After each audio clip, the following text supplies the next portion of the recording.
This one's called Bravo or Bogus. And this is, I guess, what a pet parent might use to appease their dog with separation anxiety. And I want you to tell me if you would say to this person, bravo, good job, that's a nice option, or that's kind of bogus, what are you thinking? Okay, I hope I don't bogus a bunch of things that people feel strongly about, but I'm going to tell the truth. You have to tell the truth because in dog training, which I'm sure I'm preaching to the choir, there are a lot of myths and techniques that are perpetuated that do nothing but potentially harm pets. And we want that to end right here, especially in this topic. Yes, I agree. First one, a pet parent leaves his pet alone for small increments of time to desensitize him or her to being left alone. Bravo or bogus?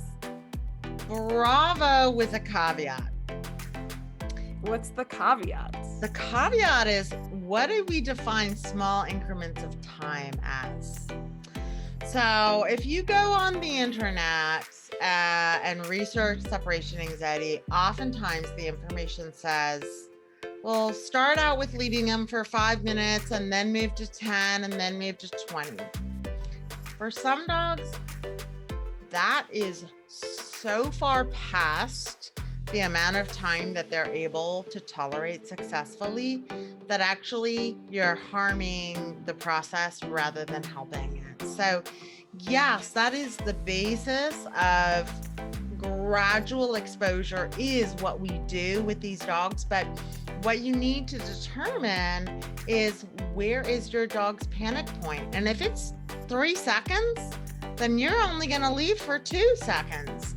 And I know that sounds like a tall order, but it does advance quickly. You've got to start with the place that the dog in front of you is able to handle. I love it. Yes. Like, don't put them at threshold. Keep them below threshold every time. Yes. That makes so much sense. A pet parent uses zip ties to keep their pet in their crate to prevent the destruction behaviors that they display when they are having a separation anxiety event. Yeah, that's a big, big bogus one. And it's one that actually tugs at my heartstrings a lot, because people say, well, my dog's destructive, so I've got to put him in the crate. Oh, but he breaks out of the crate, so I have to use zip ties and safety locks and all these things to keep him in the crate. And quite frankly, we're simply confining the dog with their panic.